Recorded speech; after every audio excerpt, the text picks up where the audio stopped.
Buenas noches, doctor Pernalete. Buenas noches, apreciados compañeros. Somos el equipo número 2. Vamos a exponer los sistemas de espectros ensanchados. Este equipo está conformado por el ingeniero Rubén Bautista, el ingeniero Luis Montero y quien les habla, Royman Calderón. Una breve contextualización acerca de lo que hemos venido desarrollando estas semanas atrás son los tipos de modulación. Recordemos que es modular. Modular es variar los parámetros de una portadora con respecto a una señal moduladora. Es importante que tengamos presente que cada vez que vamos a modular necesitamos una señal portadora y una señal moduladora. La señal moduladora es nuestra señal mensaje y el resultado de la combinación o la multiplicación, viéndola desde el punto de vista matemático, entre la señal moduladora y la señal portadora, obtenemos la señal modulada. Ya hemos estudiado todos estos tipos de modulaciones según la naturaleza de la portadora o de la moduladora. Teniendo presente que en primer lugar analizamos la moduladora analógica con portadora analógica. Tenemos las dos señales de naturaleza analógica que dan como resultado las modulaciones de amplitud, frecuencia y fase, AM, FM y PM. También hemos estudiado la moduladora digital, que nosotros llamamos el dato de entrada, junto con la portadora analógica. Lo que tenemos es la conmutación por desplazamiento de amplitud, la conmutación por desplazamiento de frecuencia y la conmutación por desplazamiento de fase. Tenemos las tres modulaciones digitales que hemos llamado ASK, FSK y PSK. También hemos visto en ponencias anteriores la moduladora analógica con portadora digital, que es la modulación de amplitud PAM o la PDM o la PPM o la PCM o la modulación delta. Estas son las modulaciones que se generan a partir de una señal de entrada de naturaleza analógica llamada moduladora analógica y una portadora de naturaleza digital. Todos estos son los tipos de modulaciones que hemos venido analizando estos días atrás. ¿Cuál es la idea de la modulación de espectro expandido? Como se puede ver en la diapositiva, la idea es extender la señal que lleva la información en un ancho de banda superior al de la propia señal, con el objetivo de dificultar la intersección de la señal. Todo esto fue generado inicialmente con fines militares. ¿Cuál es el objetivo?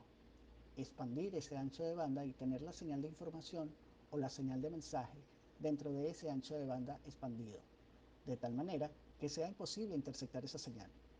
Solamente el receptor que tiene los códigos que generaron dicha señal son los únicos capaces de codificar esas señales, a pesar que es un ancho de banda bastante expandido.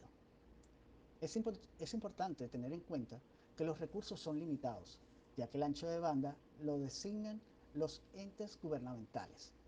Pero en ese ancho de banda específico necesitamos varios usuarios por ese mismo canal de comunicación. ¿Qué se generó? Se generaron diferentes estrategias para poder accesar de manera múltiple a ese mismo canal y a su vez optimizar su uso.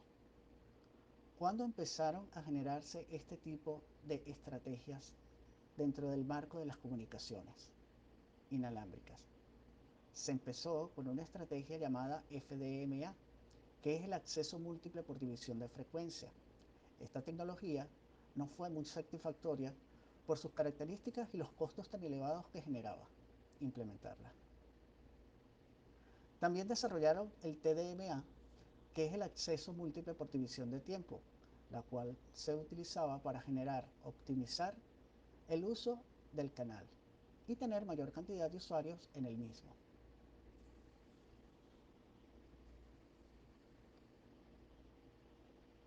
Después se crea el CDMA, que es el acceso múltiple por división de código. ¿Cuál era la idea de esta tecnología?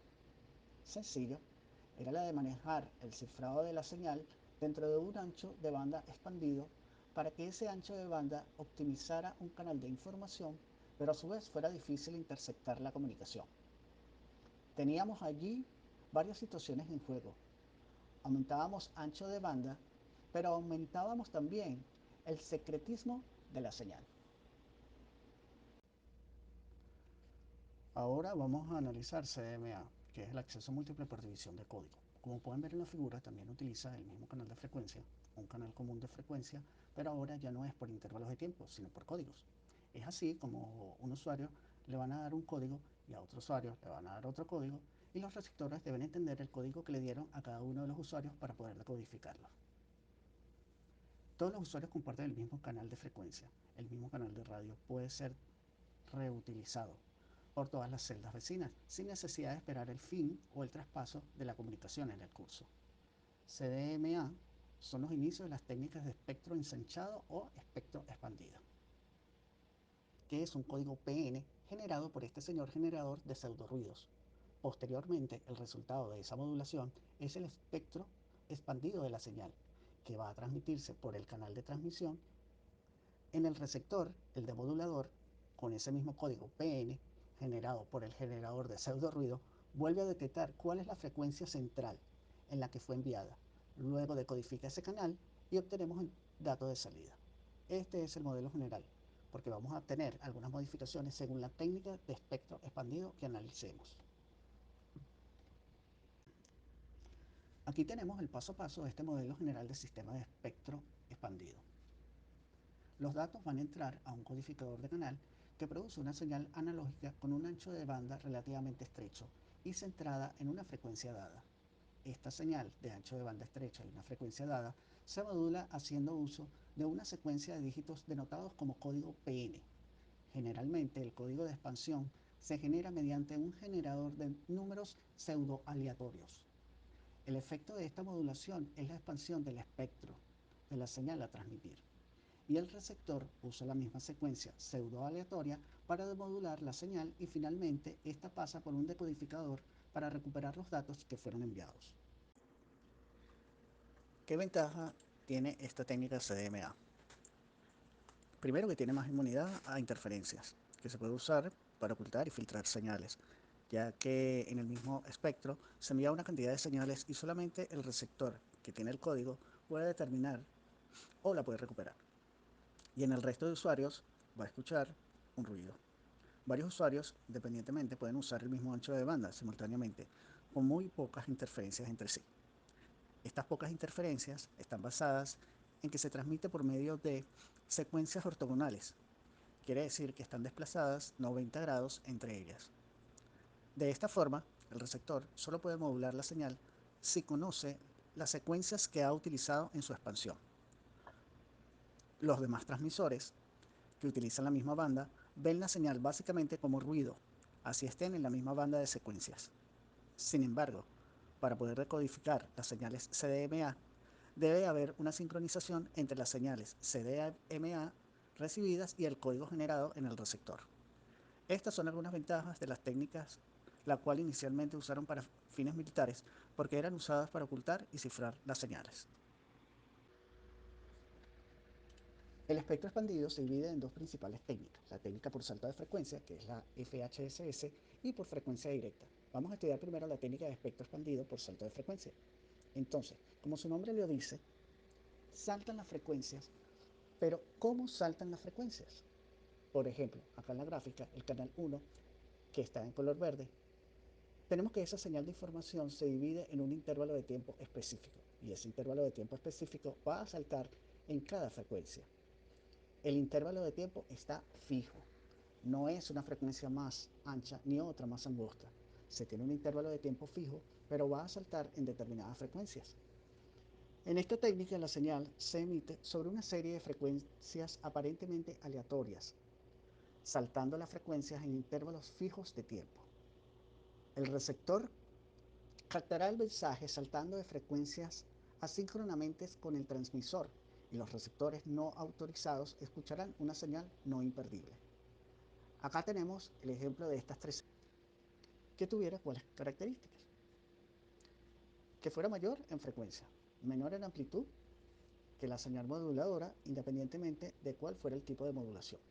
Ahora, utilizando las técnicas de espectro expandido, ¿qué sucede?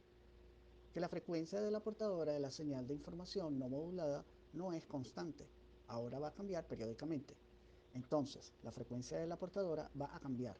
¿Por qué? Porque está utilizando diferentes intervalos de tiempo. Entonces, durante los intervalos de tiempo t, la frecuencia de la portadora permanece igual, pero después de cada intervalo de tiempo, la portadora salta a otra frecuencia. Si vemos el gráfico anterior en la señal verde, yo voy a tener aquí una frecuencia de portadora durante este intervalo de tiempo entre 200 y 400 milisegundos. Voy a tener esta frecuencia de portadora, pero luego salto a otra frecuencia de portadora con este mismo intervalo de tiempo de 200 milisegundos entre 200 y 400, pero acá voy a tener otra frecuencia de portadora. Luego salto a otra frecuencia de portadora y luego a otra frecuencia de portadora, y así sucesivamente. Entonces, este salto de frecuencias tiene intervalos fijos, pero frecuencias de portadoras distintas. El patrón del salto está decidido por la señal de código. Recordemos que estamos en CMA, que es el acceso múltiple de división de código. Entonces, este patrón de salto de frecuencia está definido por una señal de código, que inicialmente, si recordamos el modelo básico de un sistema de técnicas de espectro expandido, teníamos un dato de entrada que pasaba por un codificador del canal. Y ese codificador de canal, para poder ser modulada la señal, tenía que ingresar un código PN. Ese código PN es el que me están hablando acá.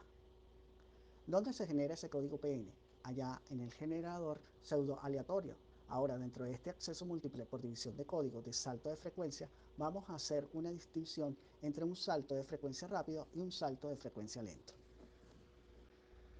¿En qué consiste el salto de frecuencia rápida? Consiste en que la frecuencia de la portadora cambia un número de veces durante la transmisión de un símbolo, de forma que un bit es transmitido en diferentes frecuencias. Es por símbolo, cambia esa transmisión. En cambio, el salto de frecuencia lento, múltiples símbolos son transmitidos en la misma frecuencia. Para el salto de frecuencia rápido, la portadora cambia un número de veces durante la transmisión de un símbolo. Vamos a tener cambios de frecuencia de portadora según el símbolo. En cambio, en el salto de frecuencia lento, vamos a tener múltiples símbolos que son transmitidos en esa misma frecuencia. Ahí tenemos dos tipos de salto de frecuencia, el rápido y el lento.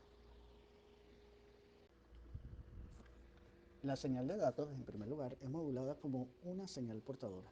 Luego se extiende por una señal de difusión cuya frecuencia cambia constantemente. La frecuencia de una señal de propagación se selecciona a un rango de frecuencias predeterminado y solo es conocido por los usuarios del sistema. Por lo tanto, el proceso de comunicación es difícil de perturbar si se desconoce la frecuencia de difusión de la señal utilizada. Sucesivamente. Ahora tenemos una frecuencia para un tiempo determinado, o sea, aquí tenemos diferentes canales. Pero ahora, ¿de qué depende este espectro expandido de secuencia directa? Cada bit de la señal original se representa mediante varios bits en la señal transmitida, haciendo uso de un código de expansión. Vamos a tener un código de expansión, pero este código expande la señal sobre una banda de frecuencias, cuyo ancho es proporcional al número de bits considerados. Es decir, si tenemos un código de expansión de 10 bits, esa señal se va a expandir a una banda de frecuencia de anchura 10 veces mayor que un código de expansión de un bit. Si tenemos esta señal, quiere decir que todas estas señales fueron expandidas a la misma cantidad de bits, porque tenemos la misma banda de frecuencias con la misma anchura. Entonces, aquí depende, es de la cantidad de bits. En la anterior técnica dependía de la frecuencia y del intervalo del tiempo fijo. Ahora acá depende de la cantidad de bits que vamos a ensanchar en esa banda de frecuencias. ¿Qué tenemos en nuestro diagrama de bloque? Del lado izquierdo tenemos el transmisor y del lado derecho tenemos el receptor. Antes de empezar a analizar, veamos qué diferencia tiene con el de salto de frecuencia. Primero se modulaba y luego se expandía. Ahora vemos acá que primero vamos a expandir la señal y luego la vamos a modular. Primera diferencia. La segunda diferencia es que el ensanchamiento de nuestro espectro es el espectro expandido de secuencia directa. Depende de la cantidad de bits. En cambio, el salto de frecuencia depende de la frecuencia del intervalo de tiempo fijo asignado para cada frecuencia. Aquí depende de la cantidad de bits y dependiendo de esa cantidad de bits vamos a ensanchar en la banda de frecuencia. Veamos entonces la comparación entre FHSS, que es el espectro expandido por salto de frecuencia, y DSSS, que es el espectro expandido por secuencia directa. Este que tenemos del lado izquierdo es el FHSS. Tiene una señal concentrada de gran intensidad que tiene una relación señal a ruido elevada. Y el de la secuencia directa tiene una señal dispersa de baja intensidad reducida en la relación señal a ruido, pero trabaja con la misma potencia bajo la curva, que son los 100 milivatios. Ambos trabajan con la misma potencia del área bajo la curva, pero ¿cuál es la situación? Que uno concentra toda su energía en una banda estrecha y otro concentra su energía en una banda ancha. Entonces, es una señal de baja intensidad, una señal dispersa, y los saltos de frecuencia son señales de gran intensidad con señales concentradas. Esta es la principal diferencia entre un salto de frecuencia y una frecuencia directa.